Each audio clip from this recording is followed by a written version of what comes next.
All right. Good morning or good afternoon, wherever you're at. This is Tim Davis, your national sales coach. I'm super excited to bring you this call today with Bill Sandvig. He's going to be on the phone with us today. He is just crushing it out there in Charleston, South Carolina. But beyond that, his story to me is just incredibly fascinating of how he joined Movement Mortgage and where he was when he first joined to where he is today. And so I know this is going to be a valuable call for you in the coaching program to learn some best practices, also get inspired and learn exactly how Bill came over here with absolutely no referral partners and then turn that around in a very short amount of time to $50 million in production. So I'm just going to bring Bill on the call right now. Bill, thanks for taking the time. I know you're real busy out there, and I know but this is going to be a great help to so many people. So thanks for being on the call with us today.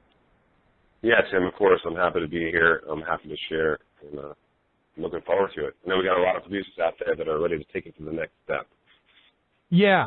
Let's just jump right in. Why don't you tell everybody your story, because it's fascinating, your story of coming over to Movement with no referral partners. Can you share with us that story?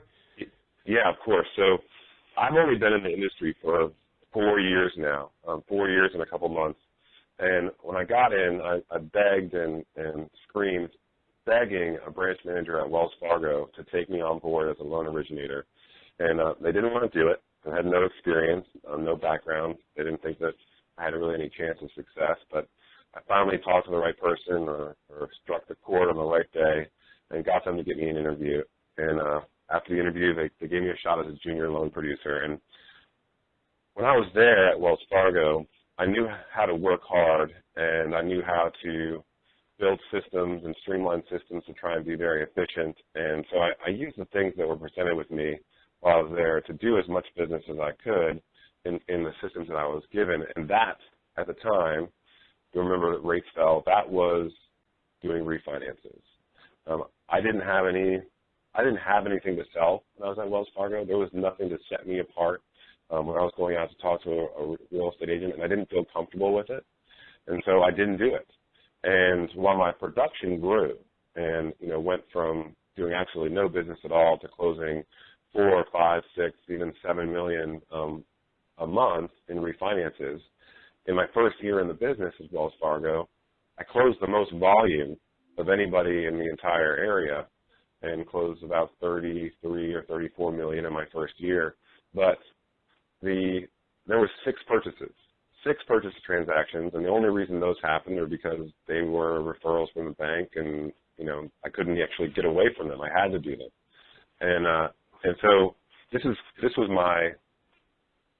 my modus operandi. I did refinances, I avoided real estate agents, and I just did as much business and as much refi business as I could.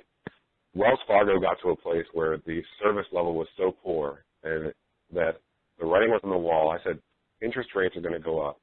And when interest rates go up, I've got absolutely nothing here at this big box bank. I've got nothing to hold my hat on. I'm scared to even go out and talk to a real estate agent, and if I've got nothing to sell. And so I was lucky enough and blessed enough to be given the opportunity to become market leader here at Movement, and I had to completely reinvent myself, completely reinvent my business. I'm now going from being in a bank where all I'm doing is churning refinances to the only way I'm going to feed my family is if I'm selling and I'm out there in front of real estate agents. And so that's what we did. My partner and I, the new loan officer that came on board, we reinvented ourselves, and we made it a focus every day, every single day, to be getting in front of real estate agents. And the platform that Movement provides, the value proposition that Movement offers is so powerful that as a new agent or a loan officer that's looking to grow their business, that if you can't sell Movement, then you got to reconsider the industry you're in, because the value proposition is so strong. It's a message that people haven't heard before, and that's what we did. That's what I do, is I go out and tell that story. I tell the story of what Movement is, and I tell it 6, 7, 8 times a day. I don't care how many people are there. I'm just going to tell it. If someone's there to listen, they give me 5 minutes, they're going to hear the story. And because of that story and because of that passion, the business opportunity has just been unbounded. Very fortunate.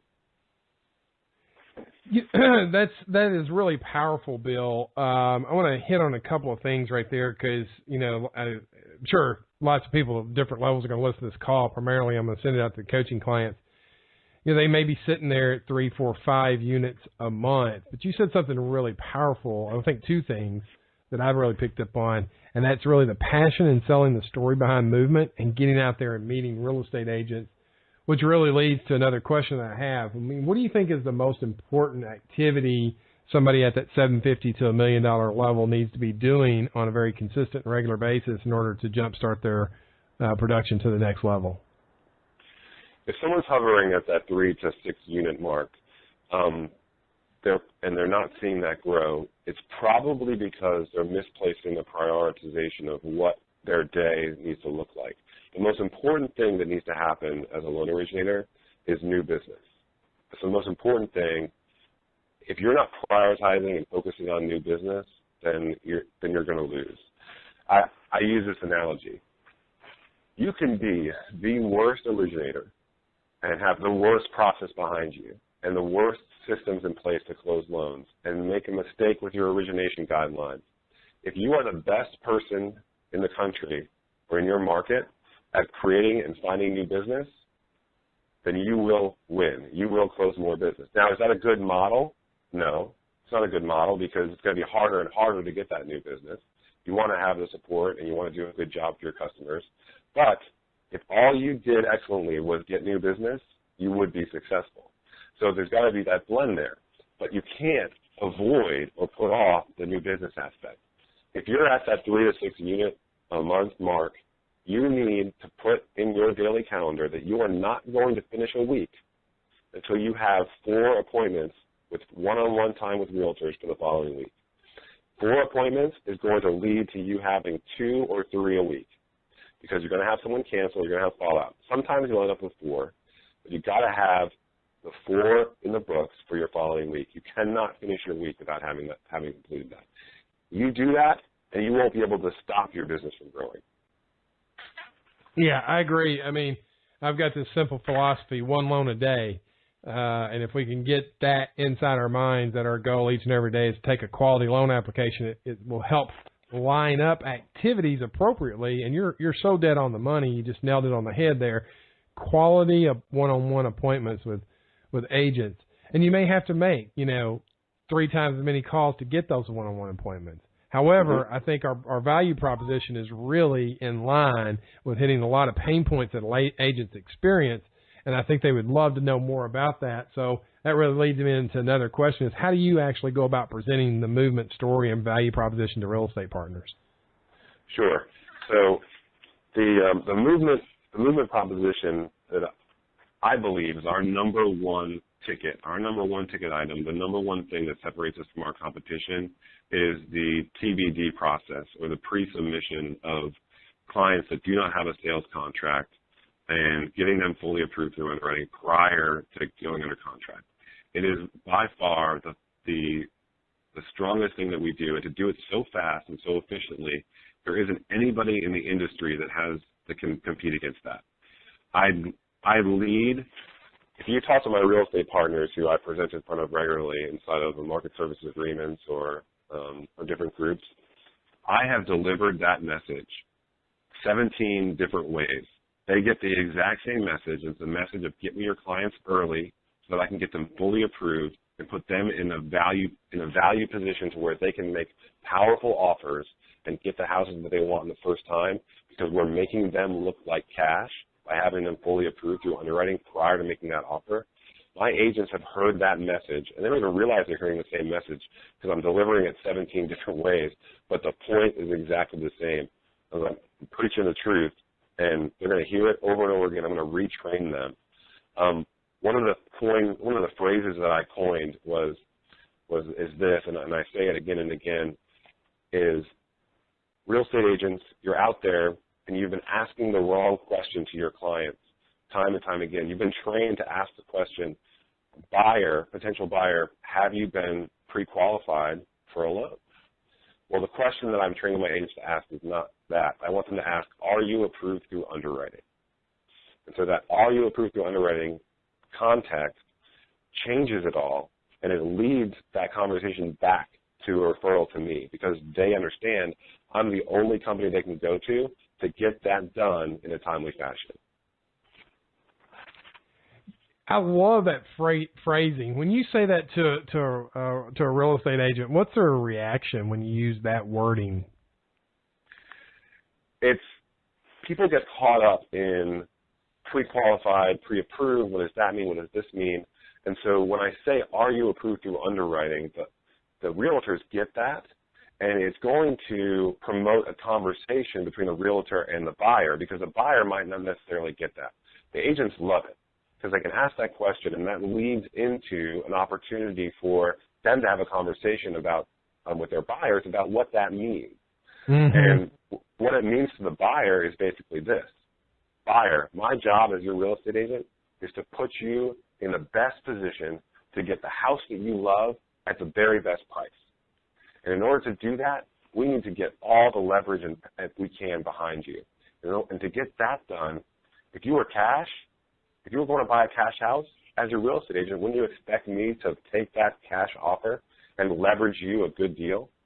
Well, I can do this, have the same impact on you by you getting fully approved. So we go and make that offer, we get to call out and put it up on a flagpole that my buyer is done. They're through underwriting. All the hard work is done. Seller, you want to go into contract with us because we're going to close fast and there's not going to be any chance of fall through. And so when they relay that value and it's all about the buyer and it being better for the buyer and the buyer getting what they want, man, they just eat it up. They're just eating it up. They love it. No, listen, I think that's great. I could even see how that'd be extremely valuable to listing agents too, because how often does a listing agent take on a property and maybe not have that type of conversation, and then now they're in a situation where they're expending their money, time, and energy to market a property, and the sellers may or may not be approved to buy their next home. That could be a whole new set of opportunities for everybody out there in the marketplace because Without question. And I train my realtors on that as well, how to use the TBD process to help them sell houses. I mean, I could talk about that for an hour. Yeah, I think it's a great opportunity because I know a lot of times the agents that are listing will say, well, I just list houses. I don't really have any buyers. Not considering the fact that couple or that individual, that house that you just listed, they are the next buyer. And they need to go through underwriting as well. I saw a case just a few months back where an agent took that advice and sent in a file. And thank God they did because the buyer had some cleanup work to do before they could sell their home. Otherwise, in a hot market, their house was going to sell fast, and then they were going to be on the outside looking in wondering what happened because they weren't qualified to buy another home and had no idea. So the agent was very grateful with that. Yeah, in 60 seconds or less, the way that a really quick snapshot of how I coach the listing partners into leveraging a relationship with us into capturing more listings is I tell them they want to go into their listing presentation with as many tools as they can. They don't know what's going to be the difference maker between the seller picking them or picking that next agent. So you want to have as many tools as you can. Go into your listing presentations with your sign under your arm and my sign under your arm, because now we're already showing that you have a team. And you're going to explain to that person, that sales presentation, that you have a partner, a lending partner, who pre-vets all of the buyers. They don't have to get under contract, and they do it so fast that when they go through this process, they're going to know that they have a buyer on that person's property. And because of that fact, your house is not going to end up in escrow for 30 or 45 days because I've got a team of people that are partnering to make sure that this transaction is going to happen. And how are we going to drive that buyer decision to our partner who's really working for you and me and not for the buyer's agent? We're going to drive them by our lender is going to give them an incentive towards closing fees if they use our partner, basically lowering the price of your house, home seller, without costing you a penny. So that's a snapshot of how I leverage that side on the listing side. I love it. Can you talk a little bit about your follow-up plan and what that actually looks like, and from when you first meet that agent to what happens in a sequenced order after that, Bill, for you to build that relationship and ultimately get that first opportunity? It's probably one of my weakest areas, and it's a common place to be weak because you get overwhelmed. So my follow-up isn't as strong as it needs to be. I do use M3. I use the M3 marketing campaign. All those agents are going to get uploaded in there. It's something I don't have to think about. What I really am good at and what I've been successful with is quickly capturing opportunity. When I'm sitting down with a real estate agent, I am going to ask for the business 3 times in that meeting, and then I'm going to do a follow-up call that at the end of that week, I'm going to ask for the business again. From there, I get weak. And actually, it's one of the things that I need to focus on about the continuous follow-up to create and establish those new relationships. But because of the value proposition and because of focusing on asking for that business, I get a lot of opportunities very quickly. And then once that opportunity has been established, now we just get to shine. And so that seals the deal. And when you're in those face-to-face meetings, you've got to be with that real estate agent, look them in the eye and say, look, you have a buyer right now who's on the fence that's 3 or 4 or 5 months off, and you're thinking that it's not time for them to start working on on the finance piece. That's wrong. We need to take that person right now, get them through this process that I just talked to you about, getting them fully approved, and watch how quickly that 4 to 5 month client becomes a 1 month client because they're done with underwriting, and now all of a sudden they got a piece of paper in their hand that says go spend $300,000. They're going to be ready to spend $300,000. You have a client right now. You're thinking of them, and I ask for it. And when you ask for them that pointedly and you've delivered the message right, they quickly identify how you're about to help them, and you're going to get a name. Man, that's really powerful, and I don't want people to overlook that simple statement you just said there. You said you asked for the business a minimum of 3 times during that meeting, and I think that is really important. We've got an incredible value proposition, something nobody else is offering at the level that we're doing it. We're executing on it. It's proven. We've got untold amounts of testimonials behind our name to the provability of that, of our system.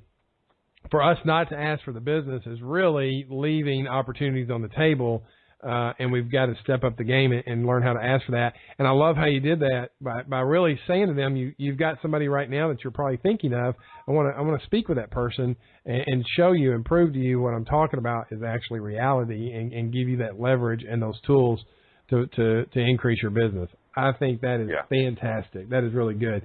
How do you go about structuring your week? I mean, you're on pace to do how much volume this year? I'm tracking a little over 50 million. A little over 50 million. That's a lot of volume, a lot of inquiries. How do you manage that? What do you do to structure your day? Can you walk us through that? Yeah. Sometimes I, at the end of the day, wonder how it all got done. But I have, I have people that I'm working with.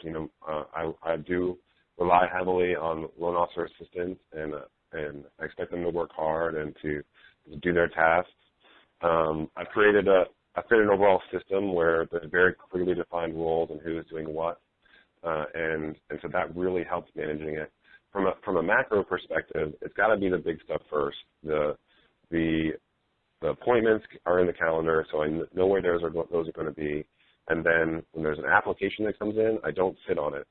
So I've had a lot of loan officers that say, man, I just have such a hard time following up with the leads and following up with the opportunities, and all of a sudden the day is gone and I haven't gotten to it, and I just got to do a better job of time blocking to focus on my new business, and time blocking to focus on getting my applications processed. And my feedback to that is, new business is not something you time block for. New business is something that you make a priority. It's just what you do. And so when a lead comes in from a real estate agent, you just got time blocked. You respond to it immediately. You stop what you're doing, you respond to it, and you take action on it. A loan application just came in through your website, you just got time blocked. You stop what you're doing and you process the application. You take the 30 minutes to do it right then, because when you're faster than everyone else and you show how quickly you're reacting to these things, it's just going to keep coming. So you don't need the time block to set aside for calling your leads back from 9 o'clock to 10 o'clock in the morning, because you don't have anyone to call at 9 o'clock and 10 o'clock in the morning because you already made the calls as soon as they were happening. So when you let them stack up, that all of a sudden you need to set aside 4 hours. And you're like, when am I going to find 4 hours? So that is like, that's my philosophy as far as new business and managing it. As far as managing my week, the appointments show up, and then everything else just falls in around them. So you're intentional about your time meeting with your agents there, and then very, very proactive when the bell rings, right? Correct. To get on top of those, and not let them stack up. Now, I think you mentioned to me you send a lot of people through your website, I think, to qualify, correct? Correct. Every single person. And that's worked out real well for you, and taking, the time of taking the application off your plate, because that can be time consuming. I couldn't manage face-to-face meetings with clients. So they do have to go through my website. Now, it's not that I won't do face-to-face meetings with clients, and I actually encourage it, but there's got to be almost a warm, like a sixth sense about how much time you need to invest to convert that deal. If it's someone that's a heavy shopper, then I will actually encourage a face-to-face meeting, because when I get them in the office, I know that they're shopping. They're going to be done shopping by the time our meeting is over. So those would be the times. The only time I'm going to set a face-to-face is when it's a high-value client that I know that I need to do something just a little bit extra to convert that person into a client. But I'm going to try and default to doing the minimum amount of time investment by putting that on them. I talked to my team about, we want to be quickly hitting the tennis ball back onto the other side of the court, so that the ball is always on their side. We don't ever want it. We're always playing the net. We don't ever want the ball to be bouncing on our side. And so we're going to respond quickly, and then it's very important that everyone knows that we've responded. Maybe you're a loan officer out there and you're frustrated because after 4 weeks of dealing with a client, a realtor calls you up and says, my client and I have been very frustrated because you obviously just aren't paying attention to them enough, and you haven't been reaching out, and you haven't been sending emails, and you haven't been calling them. And you look at your email history, and you've only emailed with the client 100 times. Well, get permission to include your real estate partners on that correspondence, especially in the setup. When you're sending out, information about your loan products, when you're sending out the application email, when you're sending out the follow-up email after you process the application, you've got to make sure your real estate partners are CC'd on all of that stuff, because then they know, without asking you, that you've taken action. My goal is to never have a real estate agent call me and say, hey, did you call that person that I sent you yesterday? No. They never have to ask that question, because they saw the email I sent after they gave me the email address, and I texted them back after I made the phone call, so they know that I made it. I don't want them reaching out to me. I don't want them wondering if I took action on their opportunity. And so that might have been a little bit of a divergence there from what we're talking about, but I think that was important to hear. No, I think it's incredibly important. And actually, I want to slide something in here and get your opinion on it. A little bit off our questions worksheet. But how important do you think it is in selecting the right business partners that you're working with, in terms of how that relates to the type of business you receive, and how easy that is to actually process and get closed? You're talking about who you select as referral partners, or right? Exactly. In terms of when you're speaking to agents, how important is it to be speaking to the right agents that are going to be able to refer you qualified clients? Because I see a lot of times people will end up, they get a lot of business in the door, but none of it converts because the business wasn't able to convert. They just couldn't qualify. Yeah. So you just got to get over the fear of low-hanging fruit. So a brand new real estate agent, they're the easiest ones to set an appointment with, because they don't have anything going on, and so they get a phone call and they're happy to just talk about real estate. If I'm presenting if I'm going to talk to new agents, it's going to be on a massive scale. I'm not going to do one-on-one sit-downs with brand new producers. I mean, we're the ones that are driving these appointments, right? None of us are really at a place where real estate agents are calling us very often to ask us for coffee. Right. So you can control your business by going into MLS, finding out who top producers are, finding out who the producers are that are marketing in your market and the market that you want to be in and your demographic that you want to be working in, and that's what you focus on. I mean, there's only so many, there are so many realtors out there and so much business opportunity that it's up to you to decide who you're going to call on. And the people you call on are going to be people that's in your business. Yeah, great. And I love what you said. You got to get over that fear of going after the bigger fish, because my experience has led me to the realization that they have their businesses a little bit more dialed in, and they appreciate our value proposition at a really high level because Correct. They understand the importance of staying on task to their lead generation and business building. If there's a loan officer who has any call reluctance out there, get over it, because you work for Movement Mortgage now, and Movement has a message that no one has ever heard before. Those big agents, those big referral partners, they haven't heard this before. What they have heard is, I'm so happy that you're willing to sit down for coffee with me, and I just wanted to tell you a little bit about my mortgage company, and I want to tell you a little bit about me. My mortgage company, we really like to do mortgages, and we do a really good job, and we always try and make our closing dates. We always make our closing dates on time, and we don't miss closings, and I really care about my job, and I'm going to make sure that I keep you informed, and I really care about your customers, and I really care about making sure that you know what's happening, and they've heard that. They've heard that every month for their entire careers. They've heard that. So stop talking about what you're going to do and start talking about what Movement can do for them.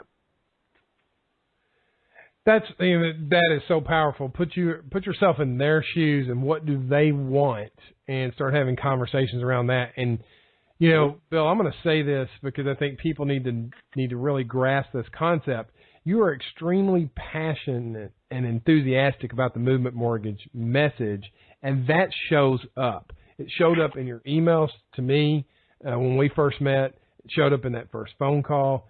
And I know for a fact that translates over, because enthusiasm and passion are contagious, and that translates over to the meetings that you're having. So I think with the scripting you've given us today and the strategies you've given us today, it's up to each one of us individually to bring that passion and enthusiasm about Movement, about Movement's message to our meetings, because when we do that, it will translate and infect our partners, and they will want to be a part of that opportunity that we're presenting to them. So I wanted to throw that in. Yeah, without question.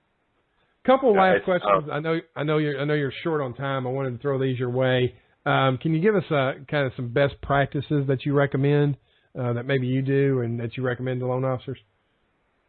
Yeah, I would say the best practice, and I've talked a lot about face-to-face time with real estate agents. You can't do more business than the number of people that you present it and put yourself in front of. I talk to my loan officers a lot about, who do you think the real estate agents are out there using? They're out there. Most of them don't have solid relationships that they call on regularly. Most of them just don't. Even top producers. I've seen printouts of all the closings for real estate agents that are closing $30 million, and they don't have higher than a 10% capture rate with one company. And so use that to your advantage. Know that they don't have partners. Even if they're telling you they have a partner, they probably don't really have a partner. They have someone that they think about calling on every once in a while. But realtors go to the low-hanging fruit. When you're front of mind, that's who they're going to call. So you've got to make sure that you put yourself front of mind. It's no coincidence that when you have that coffee, that in the next 3 days, that's the most likely time that you're going to get that email from that person that says, hey, I have a buyer. It's because you're low-hanging fruit. And then you don't have the follow-up in place, and so you quickly become not in front of mind anymore, and the next business card that got dropped on their desk gets the next phone call. So what I would say is two best practices. The first one is do what you have to do to stay front of mind, and stay front of mind with as many people as possible. That's lunch and learns, that's face-to-face meetings, that's dropping in offices and just saying hi. Stay front of mind. The next best practice is when you're having those meetings and having those presentations, it is never about you. It's never about you as an originator. It is only about them. It's about what you can do for them. It's what you can do to lift their business up. It's what you can do to make their business better. Every time I'm presenting, whether it's to a client or to a referral partner, I'm always talking about how they can be better, how we can do more because of this. I'm trying to show them how the tools that we provide are going to impact them. And I'm always presenting it from that angle. I'm always speaking their language. I'm never talking about how it's going to impact me or how what we're going to do is going to make my business better ever. It is always about them, always. Yeah, man, huge point right there, and I think that we've got to make it about them 100% of the time. So here's my last question to kind of wrap up this. I'm just going to call it the quick start coaching audio. My last question here. Let's say we brought in a helicopter and we bundled you up and duct taped you and blindfolded you and put you on this helicopter and we took you out to another city and let's just say we dropped you off in Dallas, Texas. And we said, hey, now, Bill, you're in Dallas. You're now in the mortgage business in Dallas, Texas. What are you going to do that first month to establish yourself and get that pipeline going? Brand new city, don't know anybody. What are you going to get out there and do? I would start by calling brokers and getting into sales meetings as quickly as possible. And trying to get in front of a large number of real estate agents as quickly as possible. And that is what my partner and I did when we came to Movement, and was calling brokers, getting in front of as many agents as we possibly could,